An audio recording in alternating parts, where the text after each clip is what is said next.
L'étape suivante de notre parcours nous emmène ici au square Saint-Géry, juste à côté de l'église portant le même nom. Dans ce square, on retrouve une fontaine en hommage à Antoine Watteau, réalisée par Jean-Baptiste Carpeaux.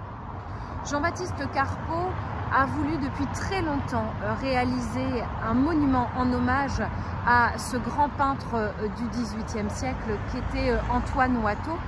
Dès 1860, il présente son projet à la ville de Valenciennes qui lui donne tout de suite son accord.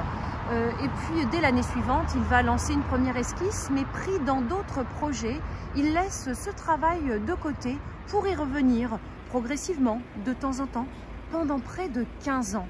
Et ce n'est finalement qu'en 1874 qu'il s'y met réellement. Malheureusement, Jean-Baptiste Carpeaux mourra l'année suivante, en 1875. Pour l'étape suivante de notre parcours des arts, on se retrouve ici, juste devant la poste, place du marché aux herbes, face à la sculpture Le Couple d'Eugène Dodaigne. Alors, vous constatez tout de suite qu'il s'agit d'une sculpture d'un style différent si vous avez suivi le parcours depuis le début. Vous savez aussi probablement que Valenciennes est une ville dans laquelle on compte pas moins de 80 sculptures sur ses rues et sur ses places. Et en ça en fait un musée à ciel ouvert. Des sculptures classiques, des sculptures plus modernes, voire des sculptures abstraites, avec notamment l'abstraction géométrique qui est très bien représentée dans la ville. Eh bien ici, on est un petit peu entre les deux. On est dans une sorte de figuration abstraite avec Eugène Dodaigne.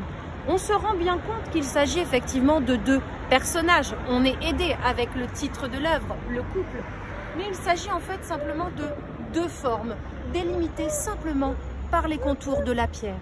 Alors, ce couple, homme, femme, deux hommes, deux femmes, un homme, une femme, jeune, vieux, on ne sait pas, et c'est pas ça qui est important.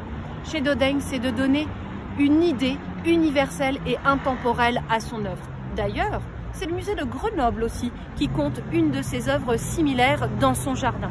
Mais revenons à celle de Valenciennes. Il travaille une pierre très caractéristique de notre région, peut-être encore plus locale à sa région d'origine, parce que Eugène Dodaigne, il n'est pas valenciennois, non. Il n'est même pas français à la base, en fait, il est belge naturalisé français. Et cette pierre, c'est la pierre de Soigny.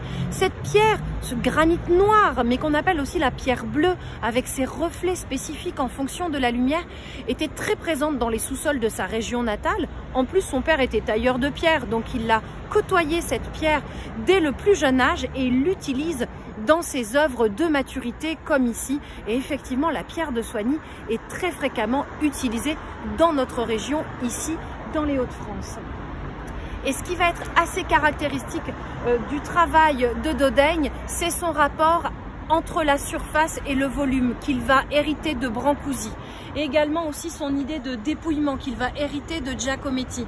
À partir des années 60, là il s'agit d'une œuvre des années 90, 1960 et 1990, je n'avais pas précisé, eh bien il va travailler ce qu'on appelle la pierre éclatée. Il va s'intéresser à la déformation volontaire de la pierre. Et vous le voyez très bien ici, avec des surfaces lisses et des surfaces beaucoup plus brutes, beaucoup plus éclatées sur le côté.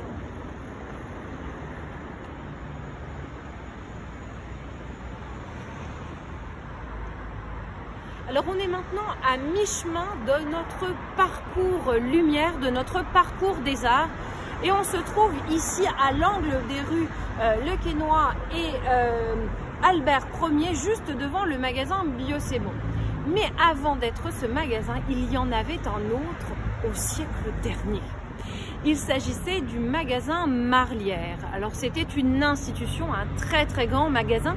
Alors ce magasin est apparu après-guerre, à partir des années 50, où en fait on va reconstruire une partie du centre-ville qui a brûlé lors de l'incendie du mois de mai 1940. Et cet espace qui va être entièrement reconstruit, d'ailleurs si vous regardez la façade, entièrement de briques, donc dans le côté traditionnel du matériau qu'on peut utiliser dans notre région, mais en même temps derrière il y a du béton, donc un matériau très moderne. Donc allier tradition et modernité, c'est vraiment ce qui a fait la force de la reconstruction du centre-ville de Valenciennes. Mais je voudrais revenir un petit instant justement sur ce magasin Marlière.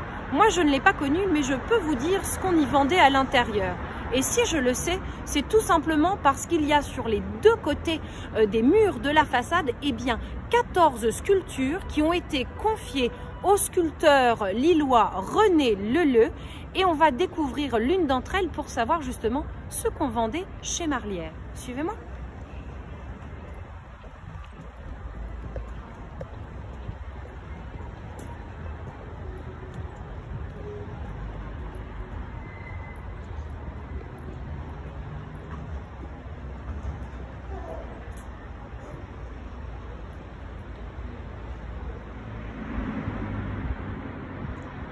Vous avez ici sur ce corbeau, je ne vous parle pas de l'oiseau, je vous parle bien de la sculpture en pierre blanche qui se trouve sur le mur en briques rouges. Vous avez sur cette sculpture un souffleur de verre en pleine action. Vous voyez le personnage avec la tête penchée et les deux mains tenant un tuyau en train de former, de souffler, de modeler une boule de verre. Alors cette boule de verre, ça deviendra peut-être un vase, peut-être un pot, peut-être un verre, qui sait, mais en tout cas ça représente les arts ménagers, les arts de la table qu'on pouvait trouver dans ce magasin Marlière il y a donc quelques années. Et si vous voulez savoir ce qu'il y avait d'autre dans ce magasin, il vous suffit de regarder les 13 autres sculptures. Et moi, ce que je vous propose, c'est de continuer notre parcours avec une autre sculpture de René Leleu. Ça vous dit? Vous me suivez?